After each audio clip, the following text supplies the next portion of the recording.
When I was in Bible college, I remember this class where the professor asked, what are you doing right now that requires faith? And I remember sitting there thinking, man, there's like nothing in my life that requires faith, nothing that scares me. And I remember getting in my car that day going, I'm going to do something that requires faith. And I remember just driving into downtown LA and just going, I'm just going to walk the streets and start sharing my faith. And I remember, man, I was terrified.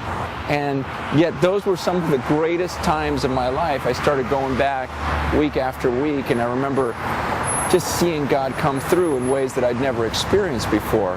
And looking back at my college experience, I'm going, man, I wouldn't trade that for anything. As you read this chapter, it's all about evaluating your life and going, okay, what am I doing right now that requires faith? And I want you to ask yourself that question, and my hope is that when this is done, that you actually go and try something, anything. Don't worry about, is this exactly God's will for me? But just say, you know what, it can't be God's will that I do nothing out of faith. My prayer is that when you're done with this chapter, you actually try something that requires faith and may scare you a bit.